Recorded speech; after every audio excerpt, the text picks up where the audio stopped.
Hello दोस्तों, YouTube family में आप सभी का स्वागत है। आज की वीडियो हम लोग बिहार एसएससी के लिए, ठीक है दोस्तों, नेक्स्ट सेट की तैयारी करेंगे। ठीक है दोस्तों, नेक्स्ट सेट का, ठीक है। तो चलिए हम लोग प्रश्न की शुरुआत करते हैं। हम लोग कम समय में बेहतरीन तरीके से जो है कि प्रश्नों का रिवीजन करेंगे। ठीक है दोस्तों, तो यदि आप हमारे चैनल पर नए हैं तो सब्सक्राइब कर लें, अन्यथा दोस्तों के बीच में वीडियो शेयर जरूर करें। ठीक है दोस्तों, चलिए प्रश्न की शुरुआत करते हैं। सवाल नंबर 1 स्क्रीन पे आपके सामने आ चुका है। यहाँ पर बिल्कुल देख सकते हैं दोस्तों, मोहनजोदड़ो का शाब्दिक अर्थ है। ठीक है दोस्तों, यानी मोहनजोदड़ो का शाब्दिक अर्थ क्या है, ये आपको बताना है। ऑप्शन के रूप में इस प्रकार दिया हुआ है दोस्तों। ठीक है, तो हम लोग जो है कि स्पीड तरीके से जो है कि प्रश्न का सॉल्यूशन देखेंगे। ठीक है, तो मोहनजोदड़ो का शाब्दिक अर्थ होता है दोस्तों मृतकों का टीला। ऑप्शन नंबर सी इसका राइट आंसर हो जाएगा। अगला प्रश्न है, श्वेतांबर और दिगंबर का धर्म है, यानी किस धर्म के हैं, ये आपको बताना है दोस्तों। श्वेतांबर और दिगंबर किस धर्म के हैं, ठीक है। तो दोस्तों इसका सही जवाब हो जाएगा जो है कि जैन मत धर्म के हैं। ऑप्शन नंबर डी इसका राइट आंसर। अगला प्रश्न है, बारडोली सत्याग्रह के प्रमुख नेता कौन थे। ठीक है दोस्तों, ऑप्शन इस प्रकार आपके सामने है, तो इसका सही जवाब हो जाएगा Sardar Patel. Option number C इसका राइट आंसर हो जाएगा। अगला प्रश्न है, खान अब्दुल गफ्फार खान को और किस नाम से जाना जाता है। तो दोस्तों उन्हें जो है कि सीमांत गांधी के नाम से जाना जाता है। ऑप्शन नंबर सी इसका राइट आंसर। अगला प्रश्न है, निम्नलिखित में से किस गवर्नर जनरल को भारतीय प्रेस का मुक्तिदाता कहा जाता है। तो दोस्तों इसका सही जवाब हो जाएगा sir Charles Metcalfe. Option number B इसका राइट आंसर हो जाएगा। अगला प्रश्न है, ब्रिटिश हाउस ऑफ कॉमन में सर्वप्रथम किस भारतीय ने, ठीक है, आर्थिक निष्कासन सिद्धांत की भर्त्सना की थी। ठीक है दोस्तों, ऑप्शन इस प्रकार आपके सामने दिया हुआ, तो इसका सही जवाब हो जाएगा, ठीक है, जो है कि दादा भाई नौरोजी ने। ऑप्शन नंबर ए इसका राइट आंसर हो जाएगा। अगला प्रश्न है, प्रसिद्ध गाना सारे जहां से अच्छा रचा गया है, यानी किनके द्वारा रचा गया है।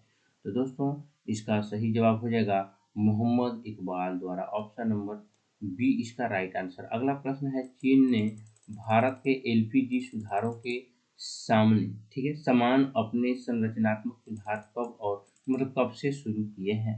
तो दोस्तों इसका सही जवाब हो जाएगा, ठीक है, 1991। ऑप्शन नंबर सी इसका राइट आंसर। अगला प्रश्न है, 1854 से 1856 में क्रीमियम युद्ध किनके बीच लड़ा गया था।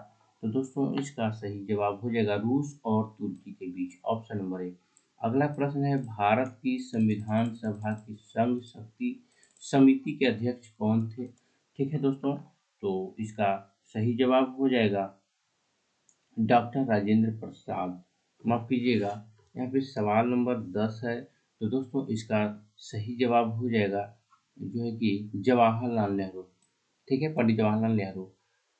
यानी क्वेश्चन फिर से सुन लीजिए, भारत की संविधान सभा के संघ शक्ति समिति के अध्यक्ष कौन थे दोस्तों, पंडित जवाहरलाल नेहरू। अगला प्रश्न है स्क्रीन पे आपके सामने, भारतीय संविधान की प्रस्तावना में समाजवादी शब्द जोड़ा गया, ठीक है, किस संशोधन द्वारा जोड़ा गया ये आपको बताना है। तो दोस्तों यह जो कि 42वें संशोधन द्वारा जोड़ा गया था। ऑप्शन नंबर बी इसका राइट आंसर। अगला प्रश्न है, सं यानी संसदात्मक शासन प्रणाली का प्रावधान भारतीय संविधान, ठीक है, संविधान में किस देश से लिया गया है। तो दोस्तों इसका सही जवाब हो जाएगा जो है कि यहाँ पे ब्रिटेन, इसका राइट आंसर हो जाएगा। ठीक है, अगला प्रश्न को देख लेते हैं जो कि स्क्रीन पे आपके सामने है। 1946 में भारतीय संविधान सभा के अंतरिम समिति यानी अंतरिम सभापति कौन थे। 1946 में भारतीय संविधान सभा के अंतरिम सभापति कौन थे दोस्तों।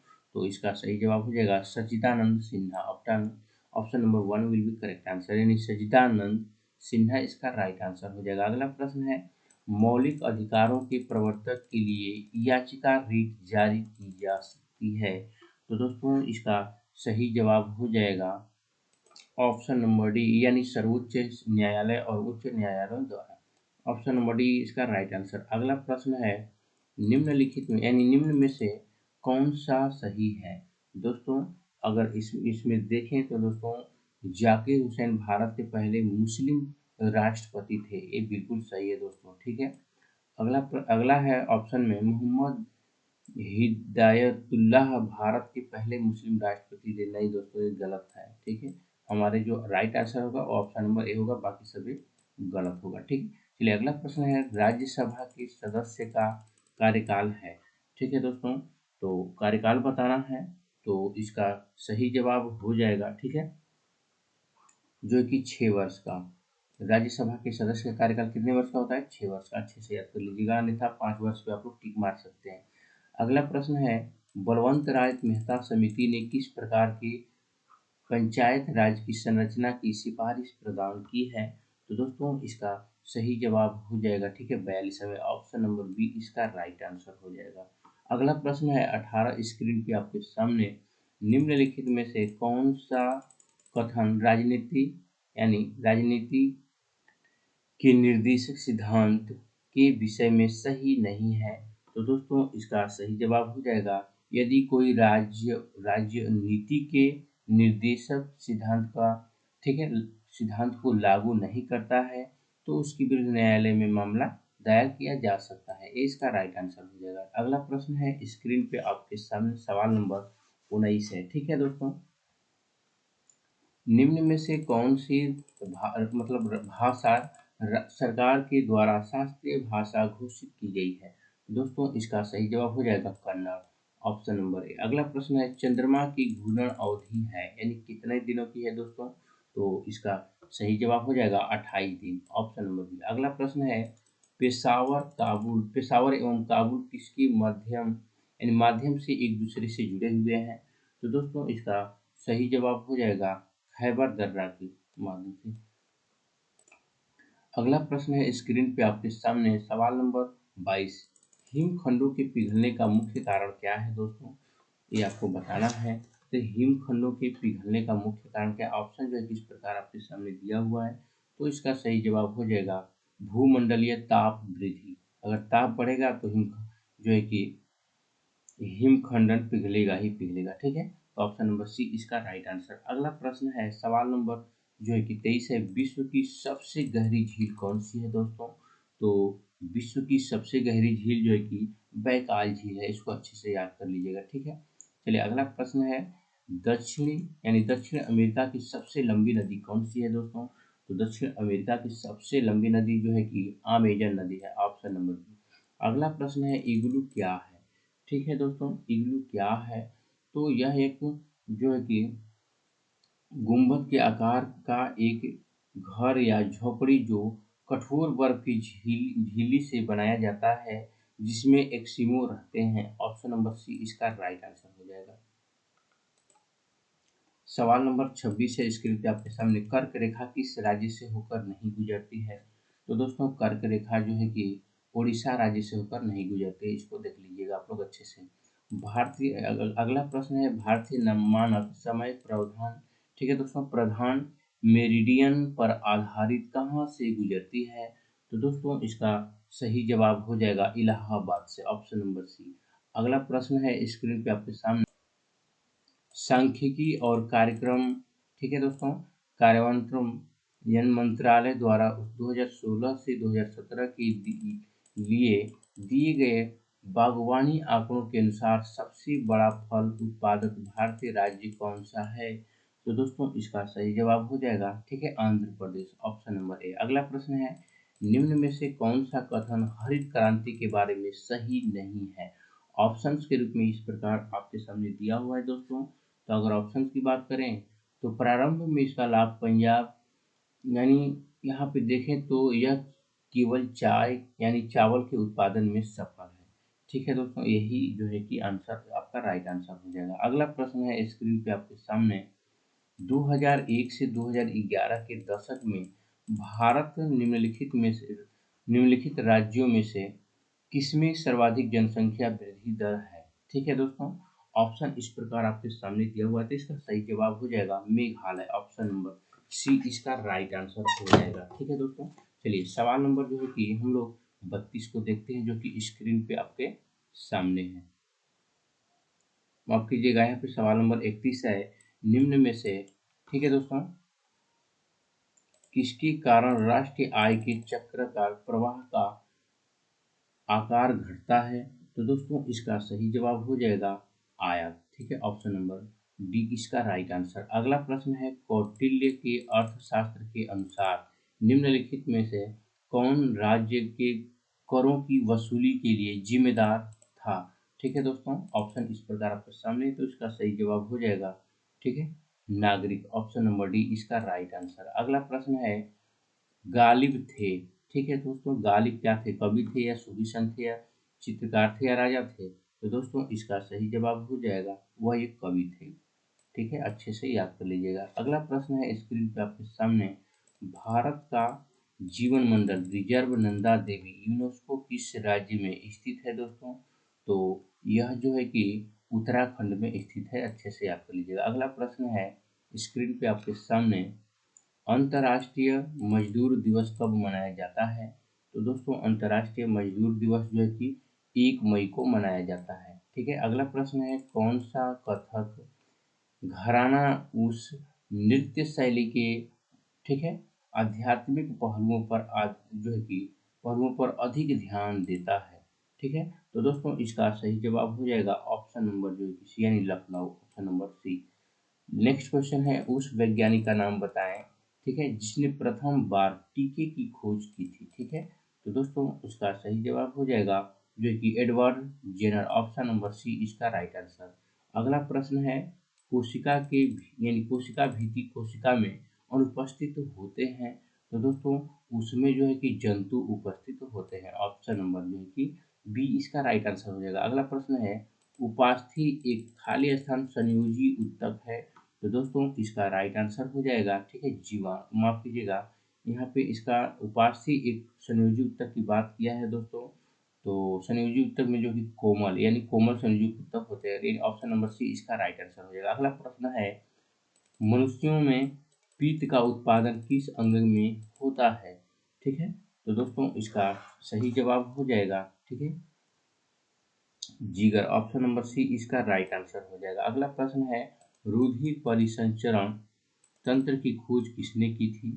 तो दोस्तों इसका राइट आंसर हो जाएगा William Harvey, option number C इसका राइट आंसर हो जाएगा। अगला प्रश्न है 42 स्क्रीन पे आपके सामने, गले के उदरतलीय मध्य रेखा पर, ठीक है, चपटी हड्डी का नाम बताएं। ठीक है दोस्तों, तो उस हड्डी का नाम बताना है आपको, उस हड्डी का आखिर नाम क्या है?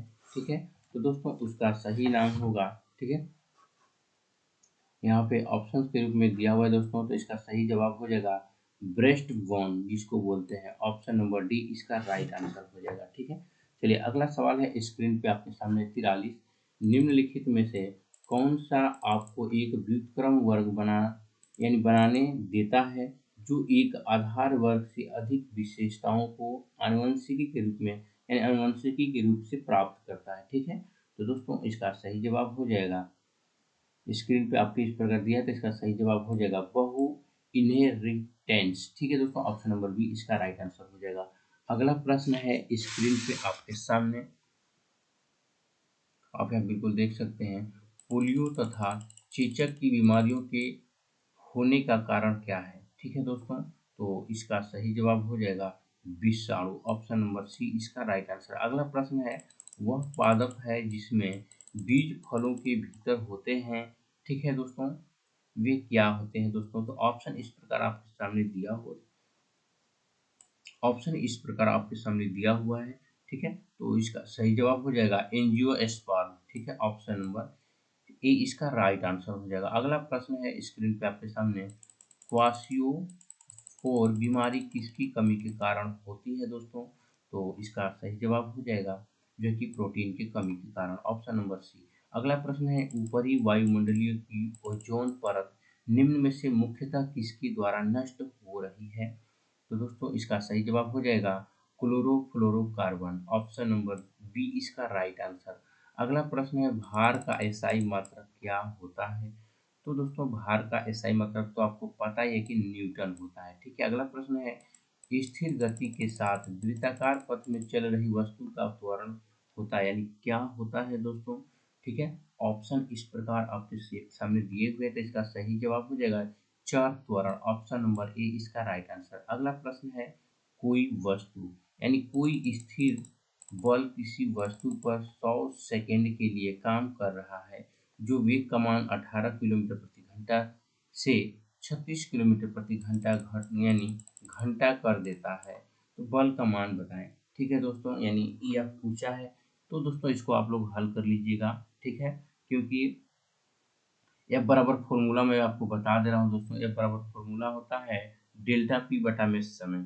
ठीक है दोस्तों, तो इस पे जो है कि आप लोग हल कर लीजिएगा, आंसर निकल कर आ जाएगा 0.05 न्यूटन। ठीक है, इसमें दिया होगा, हाँ शायद दिया है, ऑप्शन नंबर डी इसका राइट आंसर हो जाएगा। ठीक है, अगला प्रश्न है, बैगनी रंग के प्रकाश की तरंग दैर्घ्य लगभग क्या होती है दोस्तों। ठीक है, तो दोस्तों यह जो है कि 455 पे पावर 390 एनएम होता है। ऑप्शन नंबर सी इसका राइट आंसर हो जाएगा। अगला प्रश्न है, तापमान बढ़ने पर ध्वनि पर क्या प्रभाव पड़ता है। तो दोस्तों तापमान बढ़ने पर ध्वनि पर जो है कि ध्वनि भी क्या करती है, बढ़ती है। ऑप्शन नंबर बी इसका राइट आंसर। अगला प्रश्न है, ऊष्मा का एसआई मतलब क्या होता है, यानी क्या है। तो दोस्तों इसका सही जवाब हो जाएगा जूल। ठीक है, चलिए अगला प्रश्न है, आसमान का नीला रंग होने का कारण है, यानी क्या कारण है दोस्तों, आसमान के नीले रंग होने का क्या कारण है, ये आपको बताना है। तो इसका सही जवाब हो जाएगा प्रकाश का प्राकिरण। Option number B. अगला प्रश्न है, स्क्रीन पे आपके सामने विद्युत रासायनिक प्रक्रिया जो एनोड पर होती है। ठीक है दोस्तों, ऑप्शन इस प्रकार आपके सामने दिया हुआ है, तो इसका सही जवाब हो जाएगा ऑक्सीकरण। Option number A. अगला प्रश्न है, तापमान और दबाव की समान परिस्थितियों में सभी गैसें यानी गैसों की समान आयत जो है कि आयतनों में अणुओं की समान संख्या होती है, यह है।